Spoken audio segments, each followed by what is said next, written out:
Washington. Nexstar.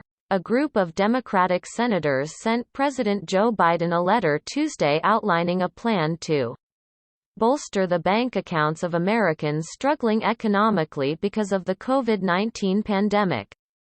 The effort, led by Oregon Sen. Ron Wyden, calls for recurring stimulus checks and automatic unemployment coverage that would be tied to economic conditions. This crisis is far from over, and families deserve certainty that they can put food on the table and keep a roof over their heads, the later read. Families should not be at the mercy of constantly shifting legislative timelines and ad hoc solutions. The senators are calling for the automatic payments to help those Americans who won't get unemployment insurance because they have seen their hours reduced, found unemployment at a lower-paying job, or left the workforce to help care for a loved one. Not only do these payments help keep families out of poverty, but they act as economic stimulus by increasing spending and supporting jobs, the letter states. When the CARES Act relief checks ran out, poverty rose, and many families saw spiraling debt. Automatic stabilizers will give families certainty that more relief is coming, allowing them to make the best decisions about how to spend their relief payments as they receive them.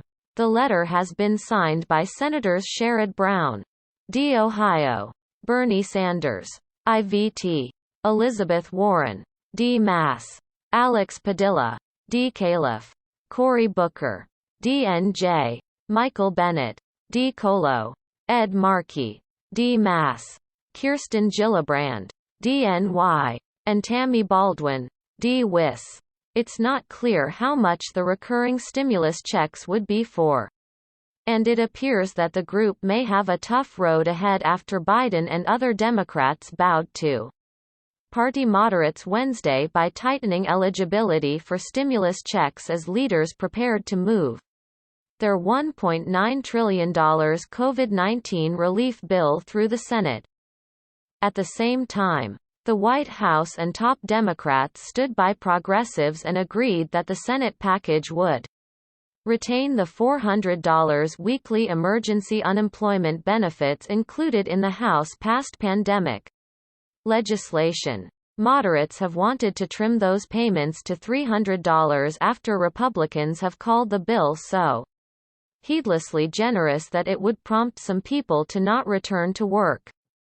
The deal-making underscored the balancing act Democrats face as they try squeezing the massive relief measure through the evenly divided 50-50 Senate.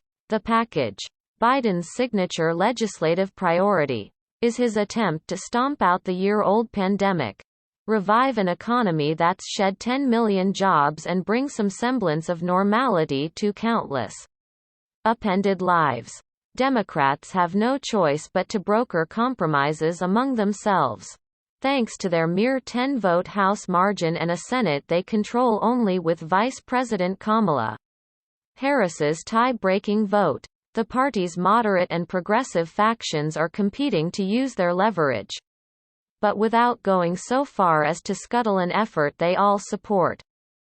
He's pleased with the progress that is being made with the rescue plan, White House press secretary Jen Psaki said of Biden, reflecting the flexibility he and all Democrats will need to prevail. He's always said he's open to good ideas. So far, Republicans have presented a unified front against the bill. Senate Minority Leader Mitch McConnell, RK, has said he wants unanimous GOP opposition. But Sen. Lisa Murkowski, R. Alaska, didn't rule out breaking ranks and supporting the measure. She told reporters her state's tourism industry has been walloped by the pandemic and said she's talked to administration officials about how this helps a state like Alaska. The Senate could begin debating the bill Thursday, but Democrats faced mountains of GOP amendments and other delays that could take days to plow through. The House will have to approve the Senate's version before shipping it to Biden. which Democrats want to do before the last round of emergency jobless benefits run dry March 14. "I would expect a very long night into the next day and keep going on," said Sen. James Lankford, R. Okla, describing GOP plans to force votes. Under the legislation, individuals earning up to $75,000 and couples up to $150,000 would get $1,400 checks per person.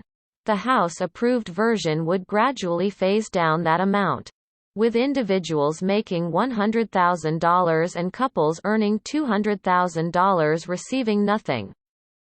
Under Wednesday's agreement, the Senate bill would instead halt the payments completely for individuals making $80,000 and couples earning $160,000, said a Democratic official, who described the agreement only on condition of anonymity.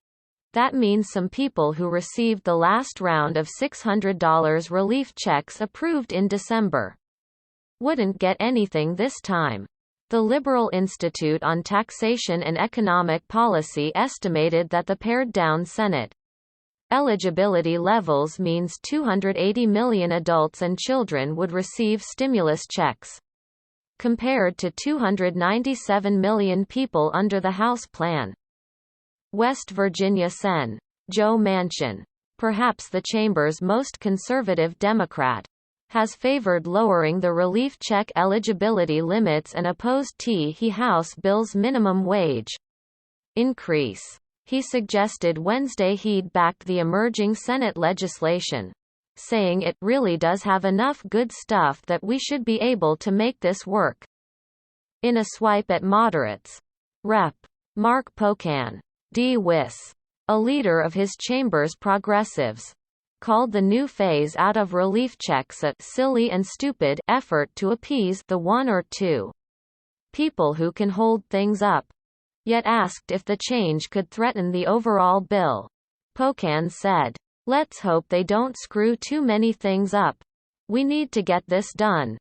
Liberals were already angry after Senate Democrats jettisoned the House bill's minimum wage increase to $15 by 2025.